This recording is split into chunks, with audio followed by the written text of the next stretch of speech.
첫 번째 메시지의 핵심 문장은 이것입니다. 저를 따라해 주세요. 머뭇머뭇 거리고 있습니까?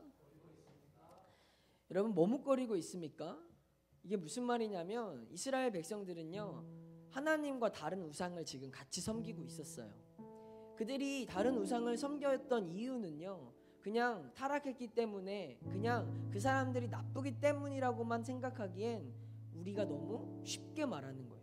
이스라엘 백성들이 우상을 섬길 수밖에 없었던 이유는 태어나 보니까 이미 솔로몬이 정책적으로 이방의 많은 우상들을 우리나라에 들어오게 한 거예요. 눈 떠보니까 내 주변에 바알을 믿는 사람, 내 주변에 아세라를 믿는 사람들이 있던 거예요. 그들이 우리의 친구였고 우리의 가족이었던 것이죠. 그들은요, 바알을 믿지 않으면 같이 장사를 할 수가 없었어요. 그들은요, 아세라를 믿지 않으면 함께 지낼 수가 없었던 거예요. 그렇게 같이 살아가야 되니까 어쩔 수 없이 나는 하나님을 믿습니다. 그런데 바알도 믿어요. 나는 하나님을 믿습니다. 그런데 아세라도 믿어요. 이유는 살아가야 되니까. 어쩔 수 없잖아요. 우리가 학원 시간과 예배 시간이 겹치면 어쩔 수 없는 거잖아요.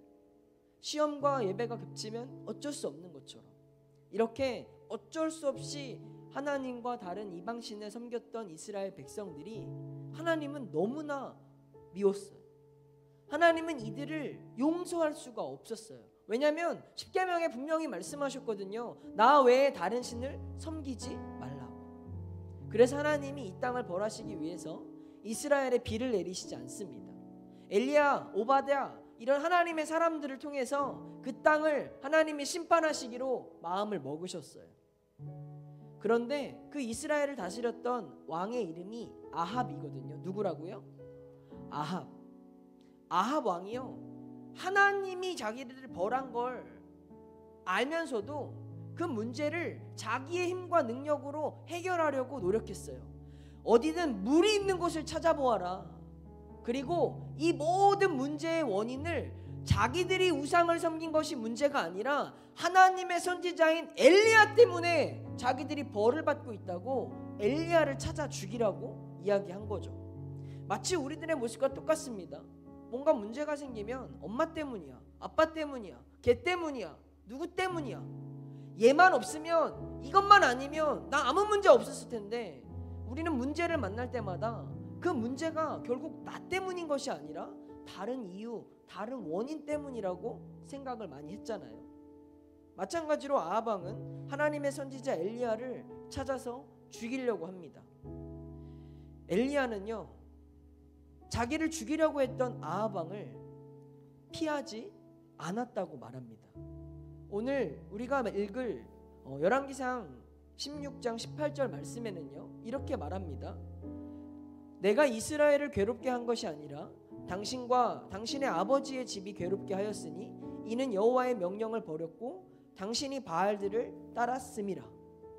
엘리야 선지자는요, 자기를 죽이려고 하는 아합 왕에게 담대하게 선포한 거예요. 내가 당신들을 괴롭게 한 게 아닙니다. 나 때문에 가뭄이 온 게 아닙니다. 당신들이 하나님의 명령을 어겼잖아요. 당신들이 바알을 따랐잖아요. 자기를 죽이려고 하는 막강한 힘을 가지고 있는 왕에게 보잘것없는 하나님의 선지자가 이야기하는 거예요. 가지고 있는 것이라 해봤자 지팡이 하나 들고 있는 칼도 없고요, 군대도 없고요, 자기를 보호해 줄 수 있는 능력이 아무것도 없는 엘리야가 군대를 거느리고 있는 아합 왕에게 이렇게 이야기했다는 거죠. 여러분, 엘리야는요, 두려워하지 않았다고 해요. 이 엘리야는요, 겁먹지 않았습니다. 지금 당장 나를 죽일 수 있는 아합 왕이 내 눈앞에 있다 하더라도 담대하게 이야기했습니다. 하나님의 명령을 어겼기 때문에 당신들이 가뭄이 겪는 거라고. 그리고 나서 엘리야가 뭐라고 이야기하냐면, 아합 왕, 그런즉 사람을 보내 온 이스라엘과 이세벨의 상에서 먹는 바알의 선지자 450명과 아세라 선지자 400명을 갈멜산으로 모아서 내게로 나오게 하십시오. 이렇게 이야기해요. 맞짱 뜨자는 거예요. 당신들이 믿는 바알, 당신들이 믿는 아세라, 그 사람들을 섬기는 선지자들 다 데리고 와보시라고. 여러분 지금 엘리야의 믿음이 얼마나 멋진지 아십니까? 맞짱 뜨자고 선전포고를 했습니다. 당신이 왕이면 진짜 하나님이 누군지 한번 가려보자고 온 이스라엘 백성들에게 이야기합니다. 하나님을 믿는 사람들, 바알을 믿는 사람들, 아세라를 믿는 사람들, 그 중에 선지자라고 하는 모든 사람들 갈멜산으로 다 모여봐. 엘리야는 당당하게 이 모든 문제에 직면하여 맞섰습니다. 여러분, 이 엘리야의 모습을 보면서 우리는 어떻게 살아가고 있습니까? 적당히 대충 상황에 따라서 어쩔 수 없는 것들이니까, 내 책임이 아니니까 그렇게 하나님 반 세상 반, 하나님 반 내가 좋아하는 것 반, 하나님 반 내가 중요하게 여기는 것 반, 적당히 타협하면서 우리는 어쩔 수 없었다라고 말하면서 살아갔습니다. 그런 우리들에게 오늘 말씀은요 이렇게 말합니다. 너희도 갈멜산으로 다 나아와라. 뒤에 숨어서 형식적으로만 하나님 믿는다고 하지 말고, 주일에만 여기 와서 앉아있다고 네가 하나님의 자녀라고 말하지 말고 갈멜산으로 모두 다 올라와라, 이렇게 이야기한 거예요. 여러분, 엘리야가 이렇게 담대하게 외치면 하나님을 믿는 사람들이 막 일어나야 되는 거 아닙니까? 그런데요, 오늘 성경에는요 사람들이 어떻게 했는지 이렇게 고백합니다. 우리 같이 한번 읽어볼까요? 21절 말씀 함께 있습니다.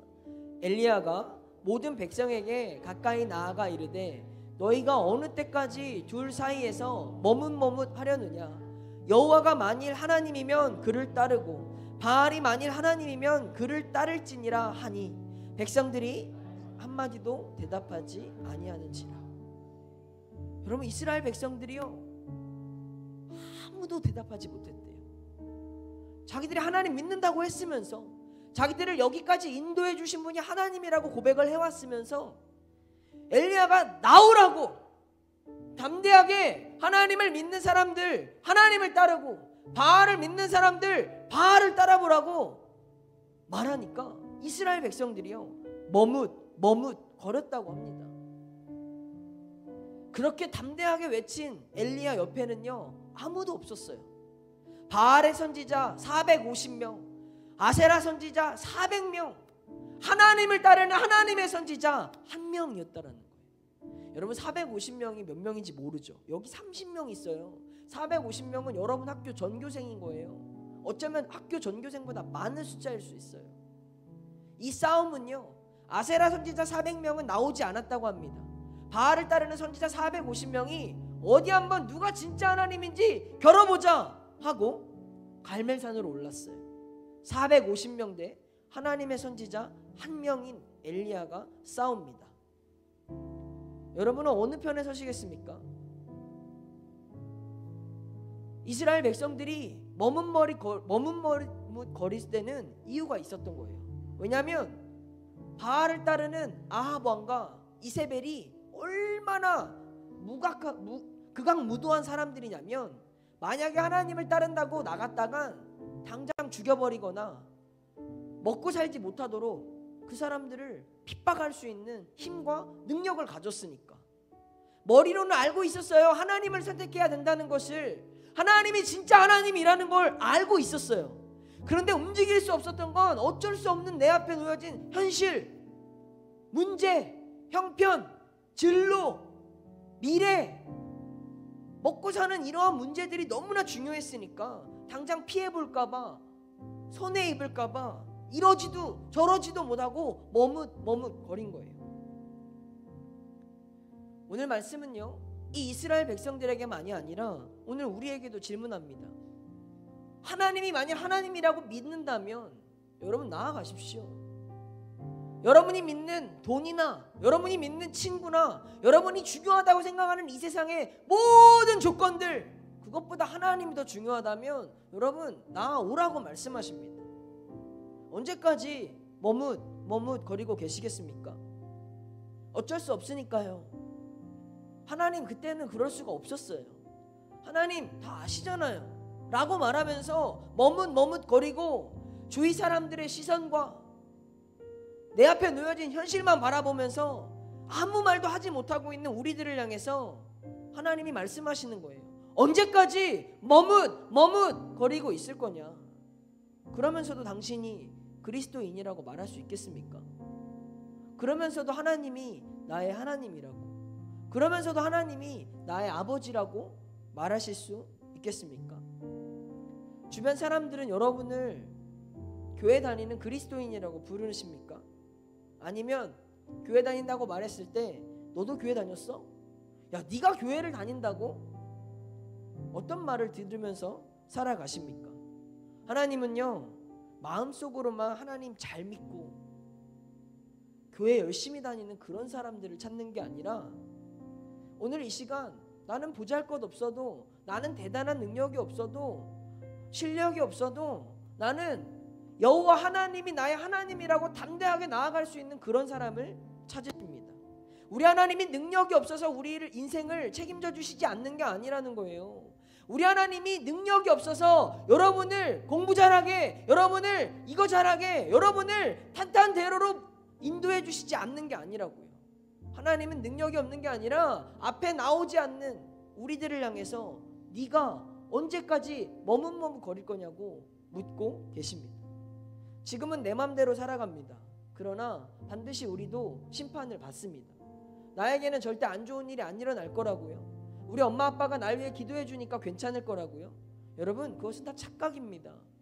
우리는 반드시 우리가 행한 대로 그 죄값을 받을 거예요.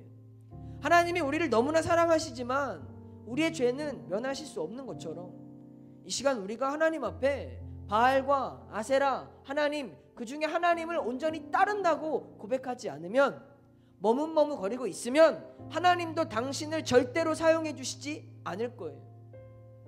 하나님 나를 사용해 달라고, 하나님 내 인생 책임져 달라고 기도만 하고 머뭇머뭇거리고 있으면 하나님이 여러분을 사용해 주시지 않을 거라고요.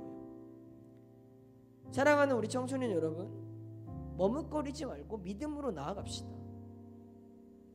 어쩔 수 없다고, 안 된다고, 어렵다고, 할 수 없다고 그만 핑계대고, 여러분 인생이 쓰임받길 원한다면, 여러분 인생이 정말 하나님께 사용되길 원한다면 갈멜산으로 나아 올라오길 바랍니다. 손해볼 거예요. 창피할 수도 있어요. 사람들이 이상하다고 말할 수도 있어요. 학원 빠지고 이러한 문제들이 충돌될 때마다 사람들은 나를 칭찬해주지 않고 나를 욕하고 어리석다고 바보 같은 짓이라고 말할 수 있다고요. 그러나 하나님은 오늘 앞으로 나아올 사람들을 사용해 주시지, 머뭇거리고 있는 저와 여러분을 사용해 주시지 않습니다. 이 시간 예배를 드리는 우리들에게도 동일한 질문이 찾아왔습니다. 찬양할 때도, 기도할 때도 그냥 머뭇거리면서 하는 것도 아니고 안 하는 것도 아닌 것처럼 살아가면 평생 그렇게 살아가는 거예요. 하나님은 하나님인데 내 삶에 기적이 없는, 문자로만 믿는 하나님, 내 마음속에만 머무는 하나님이 여러분의 머뭇거리는 행동처럼 똑같이 역사하신다고요. 그러나 오늘 이 순간, 내가 이 시간 마지막 예배라고, 내가 오늘 목숨 다해서, 힘을 다해서, 생명 다해서 찬양하고 예배하고 주를 위해서 선택한다면 하나님도 여러분을 선택해 주실 거예요. 여러분, 그냥 믿지 맙시다. 그리고 핑계대지 맙시다. 그리고 어쩔 수 없다고 말하지 맙시다. 예수 그리스도가 우리를 위하여 죽으시기까지 어떤 핑계도 어떤 조건도 걸지 않았던 것처럼 우리도 머뭇거리지 말고 주님께 힘차게 나아갑시다. 그럼 하나님이 그 앞에 나온 여러분을 가만두시지 않을 거예요. 하나님이 그 용기를 낸 여러분을 가만두시지 않을 거예요. 여러분, 하실 수 있겠습니까? 머뭇거리지 말고 우리 이 시간 그 믿음을 가지고 기쁘게 즐거워하며 하나님을 마음껏 찬양합시다. 그 사람이 오늘 쓰임받는 여러분 하나님 나라의 주인공이 될 줄 믿습니다.